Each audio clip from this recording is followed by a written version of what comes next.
What's up, guys? It's Brian here. Today I am bringing you another update on the MOC that I will be bringing to Brickworld with the 3 Commando squads as well as these GCC grunts. So, from the last building segment, as you can see, there has been quite a lot of work done to the base. The entire exterior is almost completely finished. I did a lot of greebling work on both the top and some stuff on the inside as well, but the main thing that I really did this time was structure and making it so that it was modular. Last time you saw the video, I just had like the outline front here. These front walls were done. But as you can see, I built up this little archway shape that kind of goes all the way down, and I made it so that this is entirely modular, so that it will be able to, or modular, so that it will be able to break apart and travel easily to Brickworld. So before I show you the modular aspect of it, I want to show you the details that I added. So, up here, and this is completely mirrored, by the way. It is the exact same on both sides. I really like the consistent look that this base has. This is probably one of my better bases, actually, just because I'm really taking my time to make it as good as possible for Brickworld, and for those of you who are coming to see it. So up here, I took the Battle Pack turrets from the newest 501st Battle Pack and ripped them apart, and I've been using these pieces in the MOC. But I took the turret that I like the shape of, and I made it so much cleaner. You don't see any of the weird exposed studs over there. There's no more spring shooter in there. It's just like this extra little hook down here. I hollowed out that inside there. I took out some of the weird colors. There was a lot of yellow, and that little tan piece was in there as well as there was some dark red. But because this is just such a gray base, at least on the exterior, I wanted to make it so that it was in the gray scale. But that's what it looks like now. And I actually really like the way this came out. And I've got it on both sides, on little swivel mechanisms here. I was trying to figure out a situation where I could like put a chair on the back. But what I came up with were these little gunner seats. And I'll just take this little clone out just so you can see. He came with the back of the chair. Luckily, I won't be having to handle this too much at Brickworld. But here's the little chair I made for him. It's fairly simple. It's got a little bucket handlebar piece as the little controls, as well as a little targeting computer there so that he can see where the turret is pointing. The chair does not swivel or anything because I figured since it's just kind of stationary and the turret is moving, the chair would make more sense if it was just stationary.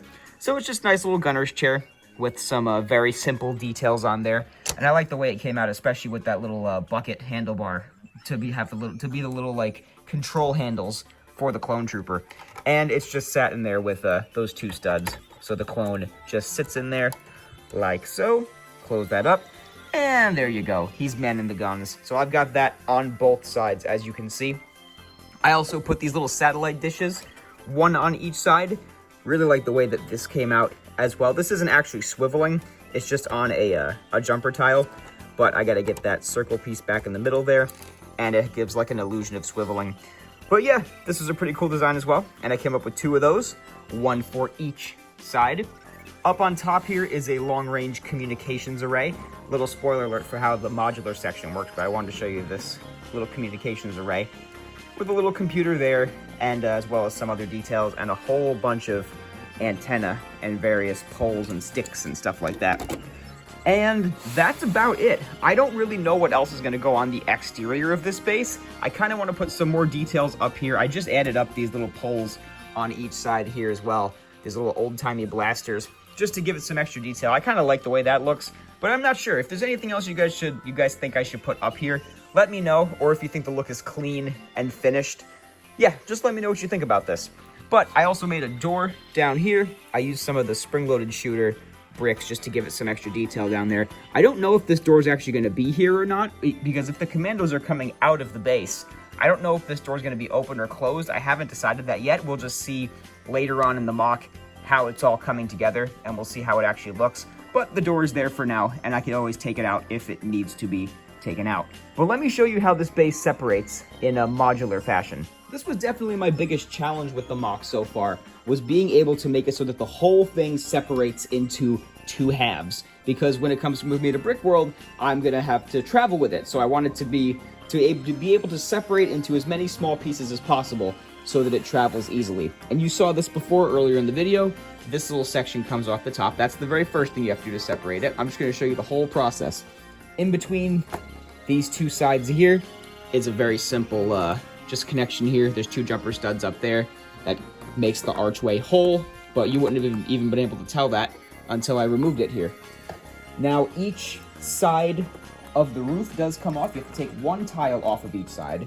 This little tile up here is just holding it to the front of the bunker.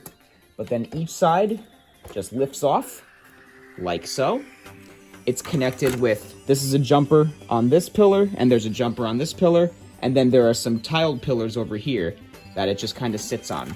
But each side is perfectly mirrored and comes off like so. So now this is what is left, and you can kind of see that here. This pillar comes out. There's a Technic pin in the back holding these together. If I can do this with one hand, nice. And the door just fell over because it's not actually connected with anything. But there it is. And then, oh, this little plate in the front, and then it just separates like that.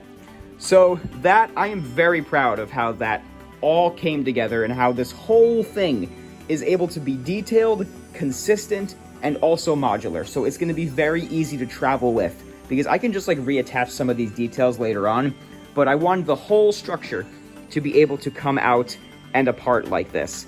And so yeah, I am just very happy with how this all came out. It's a very it's a technical achievement on my part. I've never done anything like this before because like every fiber of my being wants to just like connect all of this and make it sturdy, but no, I'm traveling with this MOC, so I have to be able to take it apart. But that's going to just about do it for this segment. I wanted to show you guys the base and the details and everything. I still haven't picked a planet. I'm not sure if I'm going to pick a planet. I had to submit my MOC card for Brickworld already, so I just called it like Clone Commander Bunker Battle, which actually has a cool ring to it, so I might just keep it at that and not decide on a planet for this one. But thank you guys very much for your suggestions for a planet, even though I may not end up taking any of them or picking a planet in general. But that's going to just about do it for this segment, guys. I will have another segment probably next week after I've made some more progress on this thing. So, give a big thumbs up if you enjoyed, leave me a comment down below of what else you want to see in this base, and be sure to go ahead and subscribe to see the finished thing. Thanks again, guys. This has been Brian from Watermelon Studios. Peace out, guys.